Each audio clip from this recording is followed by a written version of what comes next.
Guys 5 तत्वों के बारे में बेसिक हमने पहले ही जान लिया था। अगर किसी ने वो वीडियो नहीं देखी है तो प्लीज़ उसका लिंक आपको डिस्क्रिप्शन में मिल जाएगा, देख लीजिएगा, काफ़ी क्लियर हो जाएगा।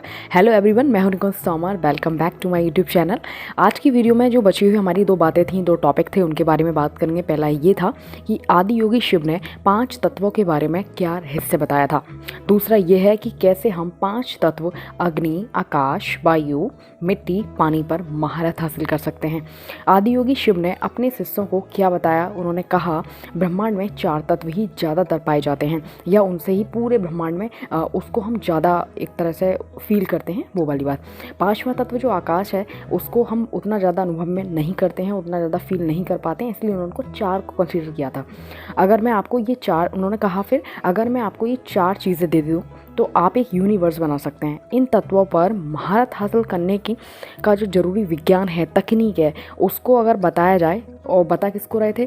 7 शिष्य थे वहाँ पर, जिन्हें आज सप्तऋषि कहा जाता है, ठीक है। और वहाँ पे कौन था? पार्वती जी थी, वो सुन रहे थे। जब उन्होंने ये चीज़ सुनी तो बड़े शौक हुए। शौक होने के बाद आदि योगी ने कहा या तो आप इन सभी चीज़ों को पूरी तरह जान सकते हैं, या इन पर महारत हासिल कर सकते हैं, या इस पर ज़बरदस्त बुद्धिमानी के आगे समर्पण कर सकते हैं, जिससे ये आपकी हो जाएंगी। फिर कहा, जो वहाँ पे उपस्थित 7 पुरुष थे, उन्होंने कहा कि हम इस पर महारत हासिल करना चाहते हैं, लेकिन पार्वती जी ने तय किया कि मैं इसके आगे समर्पित होकर इसका हिस्सा बनना चाहूँगी। फिर उन 7 ऋषियों को अलग अलग जगहों पर भेज दिया था, और जो पार्वती जी थी वो वहीं रही थी, क्योंकि वो समर्पण करना चाह रही थी। ठीक है, आगे बढ़ते हैं। अब आदि योगी की बात ये थी कि ये जो कहानी आपने जो सुनी, थोड़ी सी हो सकता है पूरी तरह से क्लियर ना हुआ हो, बट अब हम इसे और साइंटिफिकली समझते हैं, आसान शब्दों में समझते हैं। हमारे पास 2 रास्ते हैं, या तो हम किसी बात की बारीकियों में जाएं कि वो किस तरह हुआ है, और हम किसी की बारीकी में कितना भी जा सकते हैं। अगर हम लाखों साल भी हैं, जिंदा रहते हैं, तो वो प्रक्रिया कभी ख़त्म नहीं होगी, हम कितना भी डूब सकते हैं, राइट।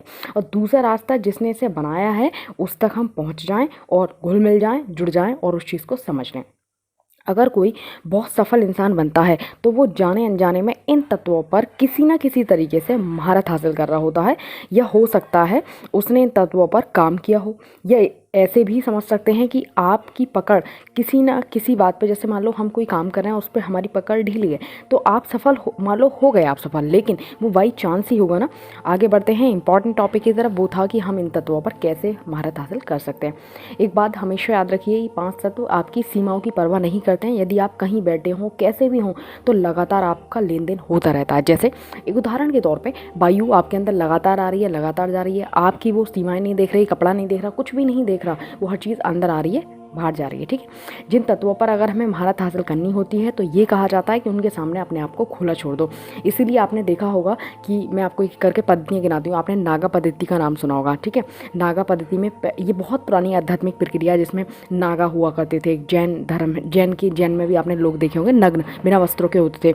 गोरखनाथी जो लोग होते हैं वो बिना वस्त्रों के होते थे, क्योंकि वो अपने शरीर को इन 5 तत्वों के संपर्क में खुला छोड़ देते थे कि इनसे खूब हमारा लेन देन हो, यही कारण था।